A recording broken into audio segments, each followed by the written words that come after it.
So Bill Weir came into my office, and live on TV, we sequenced his DNA. And to sequence his DNA, to look for the relevant genes associated with disease, costs about $25 to $30. We did that and showed that he was high risk for heart disease. So based on that, live on TV, he's a 42-year-old healthy guy, 3 young kids. We put him in a scanner and looked at his heart. And we showed that he had a blockage of 80% in the big artery going into his heart.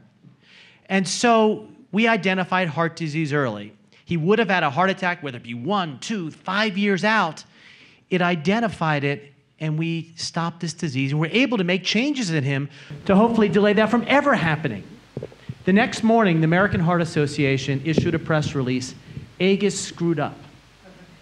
And they said, Bill Weir wasn't eligible for screening. He didn't meet our criteria, so why did you do it? I said, are you serious? He was positive, so your criteria are by definition wrong. And they said if everybody was screened, there'd be chaos. Realize that a heart scan is $79 in the United States. And if that really is the case, the American Heart Association should be lobbying for better, scalable technologies with less side effects, etc., instead of saying, don't try to save someone's life. So genetics are one piece of modern medicine. And so if you're in front of a Chinese restaurant, 2 of them, and you look at the ingredient list in those restaurants, it's exactly the same. You taste the food, they can be dramatically different. So genetics are your ingredient list. What the food tastes like is what we call proteomics. It's looking at the proteins in blood. Proteomics is a very important field in today's medicine and also going forward. Realize that in 1976, if you or your spouse thought they were pregnant, we took a tube of blood from her and we went to a hospital, because it could only be done in a hospital, and we injected it into a rabbit. 5 days later, we sacrificed the rabbit. If the rabbit's ovaries were enlarged, she was pregnant. Well, that was the state of the art in 1976. 1977, along comes the first proteomic test. Well, rabbits of the world rejoiced. And at the same time, we dramatically changed medicine.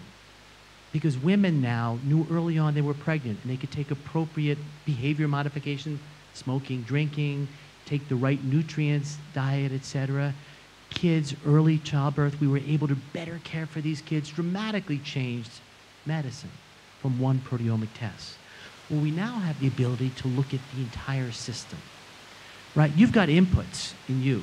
It's your DNA, it's what you eat, it's your spouse, it's where you live, it's how much you exercise, and the output is how you feel. Well, that middle, we call it state function, has been historically hidden. And for the first time ever, we can take a drop of blood and we can look at that state function. And that's proteomics. Well, the next technology is wild. So get a load of this. Each of you have 10-fold more bacteria in your body than you do cells in the body. Well, these bacteria, they control your metabolism, your hormone level, they control how you metabolize your food, many things about you.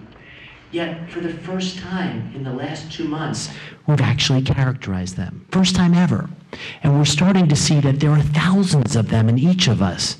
And they're modulatable, they're changeable. So much so that if someone in China, you look at their risk factor for breast and prostate cancer, it's 1/10 of people in Europe or the United States. After someone from China moves to one of those places, after a decade, it starts to approach ours. We always said it's the fast food and all of that. No, it's the microbiome. They adapt our microbiome and their hormones levels change. We know that now. In fact, breast cancer in the United States goes by latitude because microbiome, the bacteria, change by latitude. And going forward, we're going to actually be able to modulate these things, change these things, and that's going to be a big part of medicine going forward. So each of these technologies is a dimensionality. There's DNA, there's protein, there's the new concept of metabolites that we're going to start to be able to measure in the blood.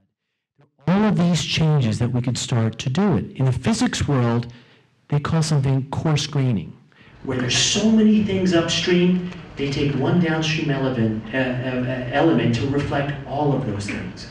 We have to start doing that in medicine. So my hope and my dream is that medicine going forward is much more like climate modeling, where that doctor can be like a climate modeler. Instead of looking at every little value, they look at the shape of the clouds, the wind speed, and the temperature, and they can predict the weather. I hope that happens in our field. So thank you.